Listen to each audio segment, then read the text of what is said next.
Break के बाद एक बार फिर आप सभी का बहुत स्वागत है। खबरों की शुरुआत करते हैं और खबर मायावती से जुड़ी सामने आ रही है। बसपा सुप्रीमो मायावती ने ट्वीट किया है और कांग्रेस पर हमला किया और ये कहा है कि कांग्रेस आखिर मुझ पर हुए हमले को लेकर क्यों कुछ नहीं बोलती। उन्होंने 1995 पर हुए हमले का जिक्र करते हुए कहा कि सपा ने 1995 में मुझ पर जानलेवा हमला कराया था, लेकिन कांग्रेस जो है अब तक इस पर कुछ नहीं बोलती है। तत्कालीन कांग्रेस सरकार ने दायित्व नहीं निभाया था। बीएसपी हमेशा से जातीय जनगणना के पक्ष में है, ये भी मायावती ने ट्वीट के जरिए कहा है। उन्होंने कहा कि जातीय जनगणना के बाद कांग्रेस हक दिला पाएगी क्या कांग्रेस एससी, एसटी, ओबीसी को सही हक दिला पाएगी, ये कहा गया है मायावती की तरफ से, जहां उन्होंने कांग्रेस पर हमला बोला ही और साथ ही साथ देखिए लगातार जातीय जनगणना को लेकर जो विवाद बना हुआ है उस पर भी बोलती हुई मायावती नजर आई।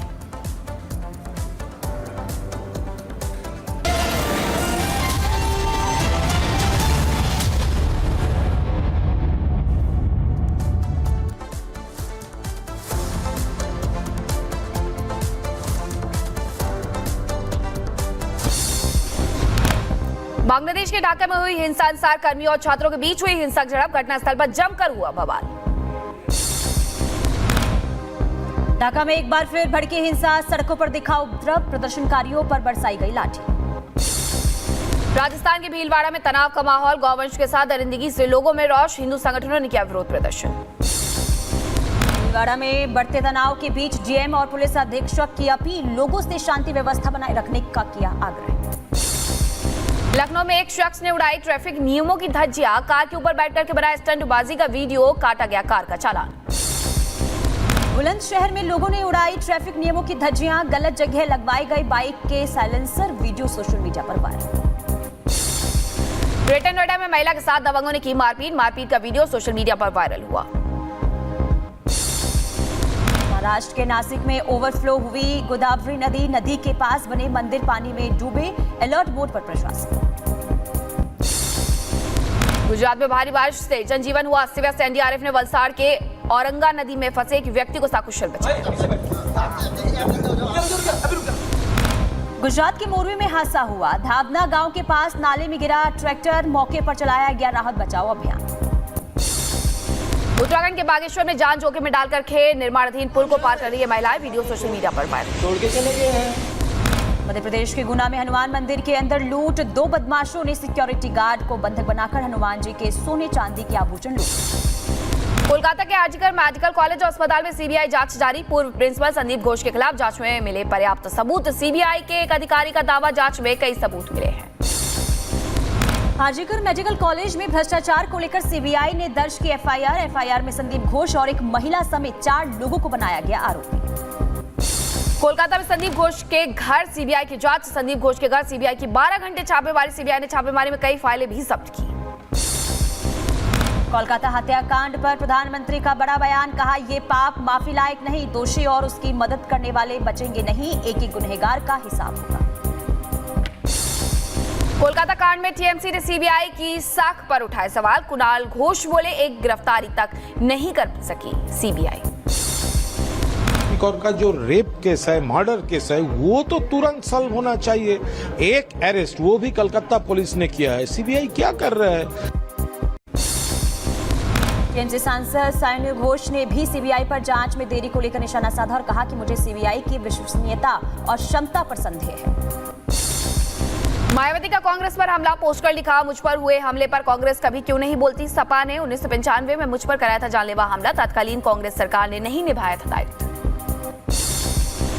बीजेपी केंद्रीय चुनाव समिति की बैठक में जम्मू कश्मीर के उम्मीदवारों के नाम तय, करीब 50 सीटों पर नाम हुए फाइनल, आज हो सकता है ऐलान। हरियाणा प्रत्याशियों पर 29 अगस्त को मंथन।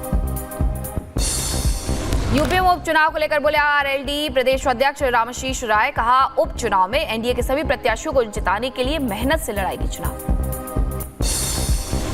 महाराष्ट्र कांग्रेस के दिग्गज नेता वसंत चव्हाण का निधन, लंबे समय से चल रहे थे बीमार, नांदेड़ में किया जाएगा चव्हाण का अंतिम संस्कार। जम्मू कश्मीर विधानसभा चुनाव के लिए आपने जारी की उम्मीदवारों की पहली लिस्ट, 7 उम्मीदवारों के नामों की घोषणा की गई। गुलाम नबी आजाद की पार्टी ने भी जम्मू कश्मीर में प्रत्याशियों की पहली लिस्ट जारी कर दी है। डेमोक्रेटिक प्रोग्रेसिव आजाद पार्टी ने 13 उम्मीदवारों की घोषणा की। गुलाम नबी की पार्टी के उम्मीदवारों की पहली लिस्ट जारी की है।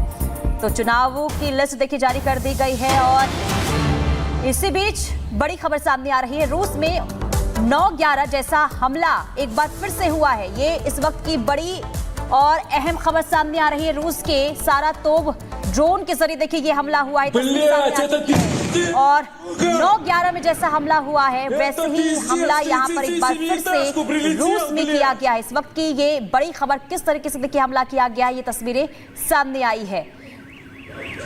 यूक्रेनियन ड्रोन ये बताया जा रहा है जिसकी तरफ से ये हमला किया गया है। ये तस्वीरें आप देख सकते हैं, बिल्कुल 9/11 की ये याद दिलाती है। जिस तरीके से दो बिल्डिंग में ये हमला किया गया था, एक बार ये तस्वीर अब रूस में देखने को मिली है। रूस यूक्रेन के बीच जो लगातार युद्ध जारी है, ये अब तक का सबसे बड़ा हमला होगा जो कि रूस पर किया गया है। पिछले कुछ दिनों से देखने को भी मिल रहा है कि यूक्रेन की तरफ से ताबड़तोड़ हमले किए जा रहे हैं। और ये तस्वीर अपने आप में दहलाने के लिए काफी है कि आखिरकार किस तरीके से रूस पर जो अटैक हुआ है वो साफ तौर पर 9/11 की याद दिलाता है। 9/11 की हर बार बरसी मनाई जाती है और उसे लेकर के जो आतंकवादी हमला हुआ था उसे लेकर के दुनिया आज तक ना तो भूली है और ना ही उसे भूलना चाहती है। लेकिन ये जो तस्वीरें हैं वो कहीं ना कहीं ये कहती है कि 9/11 जैसा हमला एक बार फिर से किया गया है। ये बेहद अहम तस्वीरें हो जाती है कि आखिरकार किस तरीके से यूक्रेन ने ये हमला रूस पर किया है और 9/11 जैसा अटैक बताया जा रहा है। क्योंकि ये जो तस्वीर सामने आई है उसमें जिस ड्रोन का इस्तेमाल किया गया है वो ये बताया जा रहा है कि यूक्रेन का है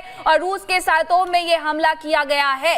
बिल्डिंग से सीधी टक्कर और उसके बाद किस तरीके से ये तबाह हो रही है। और ये सबसे बड़ी इमारत रूस की बताई जा रही है जो कि रिहायशी इलाका है, यानी कि इसमें लोग रहते हैं। और अब जान मान की हानि का सिर्फ और सिर्फ आप और हम अंदेशा लगा सकते हैं। हालांकि अभी तक कोई आंकड़े सामने नहीं आए हैं, लेकिन ये तस्वीरें बेहद दुखदाई, डराने वाली है कि आखिरकार किस तरीके से दुनिया एक बार फिर से 9/11 जैसे ही अटैक की साक्षी बन रही है। और इस तरीके का हमला यूक्रेन की तरफ से किया गया है। वो यूक्रेन जो पिछले दिनों प्रधानमंत्री नरेंद्र मोदी को वो सारी तस्वीरें दिखा रहे थे कि आखिरकार उन पर किस तरीके से हमला किया गया, जो बच्चे थे वो मारे गए थे और किस तरीके से उनके शहर को तबाह किया गया। लेकिन यूक्रेन की तरफ से इस तरीके के हमले के बारे में कोई सोच भी नहीं सकता है। हालांकि पिछले दिनों से हम देख रहे हैं कुर्स्क में लगातार वहां पर हमले किए जा रहे हैं और अशांत किया जा रहा है। कई ऐसे अहम पुल है जिन्हें तोड़ दिया गया है। और 24 अगस्त 1991 वो तारीख है जब यूक्रेन अस्तित्व में आया था सोवियत संघ से अलग होकर के। यानी अभी हाल फिलहाल में 24 अगस्त को उन्होंने अपना स्वतंत्रता दिवस यूक्रेन ने मनाया है। और उस दौरान जेलेंस्की की तरफ से जो मजाक किया गया था उससे पुतिन कहीं ना कहीं नाराज नजर आ रहे थे और ऐसे में अटैक और शुरू हो गए थे। लेकिन रूस पर जो ये अटैक यूक्रेन ने किया है, यूक्रेन ने जो ये ड्रोन अटैक किया है वो काफी चौंकाने वाला है कि क्या यूक्रेन इस तरीके का कोई कदम उठा सकता है, क्योंकि जो ड्रोन है वो यूक्रेन का है। ऐसे में माना जा रहा है कि ये हमला यूक्रेन की तरफ से किया गया है। बिल्कुल, देखिए पहले कुर्स्क में एंट्री यूक्रेनी सेना की और इसके बाद ये बड़ा हमला किया गया है। और आपको बता दें कि किस तरीके से इस वक्त रूस जो है दहल उठा है, ये आप देख सकते हैं। बड़ा ये हमला इसलिए भी माना जा रहा है क्योंकि लगातार देखिए ताबड़तोड़ हमले जो है दोनों ही तरफ से हो रहे थे। पहले यूक्रेनी सेना ने कुर्स्क में एंट्री ली थी और इसके बाद से ही रूस की सेना की तरफ से भी लगातार यूक्रेनी सेना पर हमले किए जा रहे थे, मिसाइलें दागी जा रही थी। और इसी बीच ये बड़ा हमला किया गया है यूक्रेन की तरफ से रूस में। ये सबसे बड़ा हमला इसलिए भी क्योंकि देखिए ऐसे ही तस्वीर 9 सितंबर 2001 को सामने आई थी, अमेरिका से सामने आई थी, जब एक बड़ी सी इमारत पर हमला किया गया था। और ऐसे ही देखिए एक बार फिर से ये हमला हुआ है और रूस की तरफ से आपको बता दें कि रूस में ये हमला किया गया है यूक्रेन की तरफ से। और किस तरीके से देखिए यहाँ पर स्थिति बनी हुई, क्या मंजर बना हुआ है। हालांकि अभी तक आंकड़े सामने नहीं आए हैं कि आखिर कितनी क्षति हुई है, लेकिन ये तस्वीर डराती है और एक बार फिर से 9/11 के हमले को याद दिलाती है।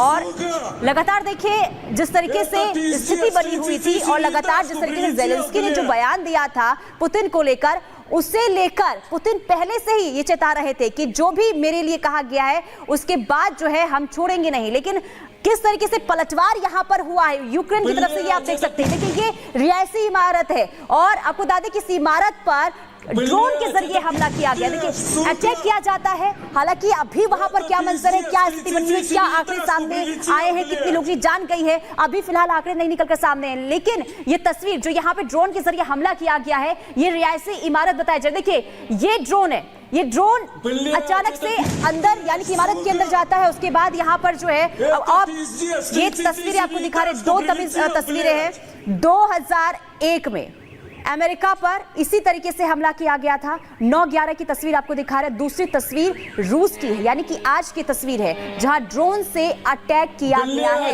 यानी कि भले ही आपको बता दें कि तारीख अलग हो, साल अलग हो, लेकिन हमले का तरीका एक जैसा ही निकलकर सामने आया है। और उस वक्त आपको बता दें कि हजारों लोगों की जान चली गई थी जब 9/11 में ये अटैक किया गया था अमेरिका पर। और आज देखिए रूस में ये अटैक हुआ है और ड्रोन अटैक किया गया है। रूस यूक्रेन की तरफ से ये अटैक किया गया है। और आपको बता दें कि इस वक्त जो है स्थिति वहां पर काफी दयनीय बनी हुई है। और आपको बता दें कि पहले से ही बार बार जिस तरीके से तनाव की स्थिति दोनों ही तरफ से बनी हुई थी, पहले यूक्रेनी सेना ने में एंट्री की और तब से ही बार बार ये कहा जा रहा था कि जो हमले किए जा रहे हैं उसके बाद छोड़ा नहीं जाएगा। रूस की तरफ से बार बार चेतावनी भी यूक्रेन को दी जा रही थी, लेकिन इसी बीच यूक्रेन की तरफ से ये बड़ा हमला आज किया गया है। रूस पर ये बड़ा हमला किया गया, इसके बाद स्थिति जो है काफी तनावपूर्ण बन सकती है और इसके बाद कुछ और बड़ा हो सकता है। तो ये दो तस्वीरें आपको दिखा रहे हैं। पहली तस्वीर आपको अमेरिका पर 9/11 अटैक की याद दिलाती है और ये वही तस्वीरें हैं वर्ल्ड ट्रेड सेंटर जहां 2 बिल्डिंग को इस तरीके से धराशायी किया गया था, पूरी तरीके से ये नेस्तनाबूद हो गई थी। और आज की जो ये तस्वीर सामने आई है वो रूस की है, जहां आज रूस पर यूक्रेनी ड्रोन के द्वारा ये अटैक किया गया है। रिहायशी बिल्डिंग जो कि सबसे बड़ी बताई जा रही है सारातोव की, और उस पर ये ड्रोन अटैक किया गया है। और दूसरी तस्वीर वर्ल्ड ट्रेड सेंटर की है न्यूयॉर्क की, जहां आतंकियों ने इसे निशाना बनाया था और उस हमले में करीब 3000 लोगों की जान चली गई थी। लेकिन रूस की तस्वीरें भी बेहद डराने वाली है।